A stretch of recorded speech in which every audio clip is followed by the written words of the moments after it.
Let's answer some audience question. Okay.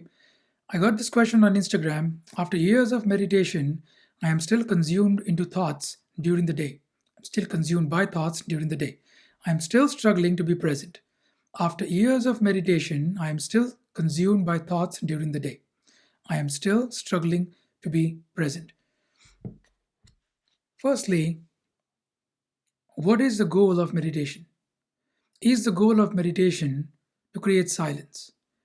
We have been sold this concept by gurus and teachers and meditation guides all over the world that the goal of meditation is to make you silent.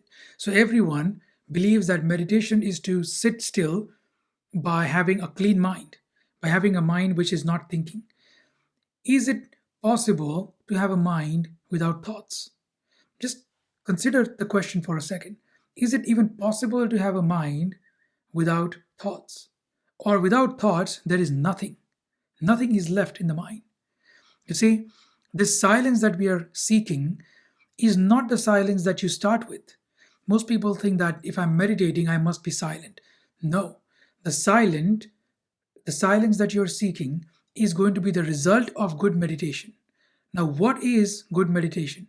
Good meditation is a meditation that shows you clearly, that it helps you see the reality of your life exactly as it is, not as you want to be, not as you wish it to be, or wish that it wasn't the way, but to show the reality of your life exactly how it is.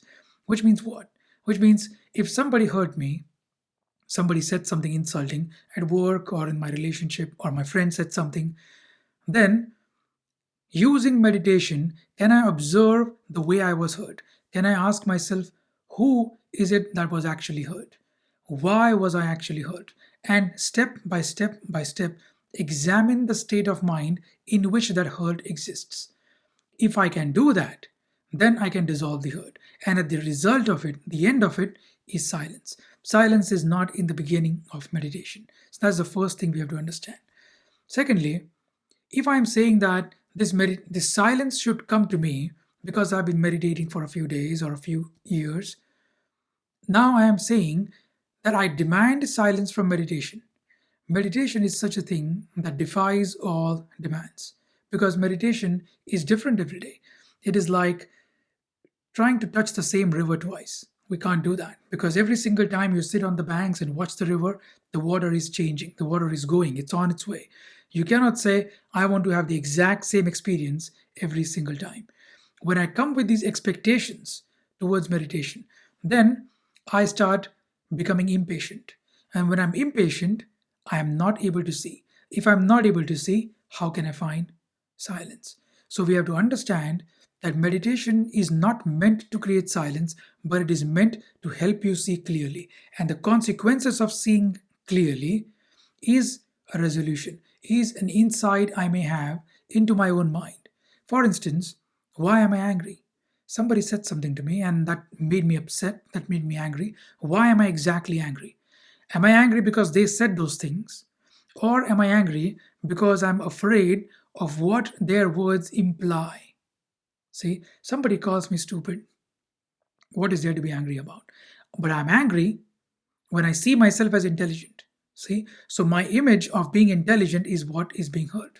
So I must study, why do I believe that I'm intelligent? Not that they shouldn't have called me such and such thing. See, if I go into it step by step by step, why do I believe that I'm intelligent? Then you realize you have certain notions, certain beliefs about yourself, certain assumptions about yourself, which prevent you from seeing the reality of that situation. Perhaps the reality is in that moment I was stupid. So what? See, learn and move on. But when my ego is involved, then I become hurt. Then I latch onto it. Then I become locked. Then I cannot flow like the river. See? So we have to understand that meditation is not a means to an end. If it is a means to an end, I exploit meditation. I use meditation to get me from point A to point B. See, I use meditation to make me quiet, make me feel a certain way because something bad happened in the office, something bad happened in my relationship. That's not what meditation is for. Meditation is to see clearly. That's the only purpose there is.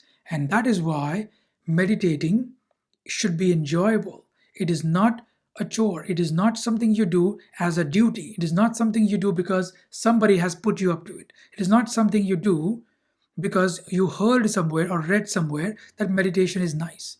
Those are all wrong reasons to meditate. You meditate because there is a certain joy in being present. When you find that joy in being present, then as a result of that joy, you will see clearly. When you see clearly, there will be knots which are resolved in your mind. You will understand things about yourself which you haven't understood. You will understand things about others which you haven't seen. You will understand things about society which you haven't yet seen either. And because of this, you come into harmony with your own life. You come into harmony with your relationships and with society. When I am in harmony, I am at peace. And when I am at peace, I am in silence.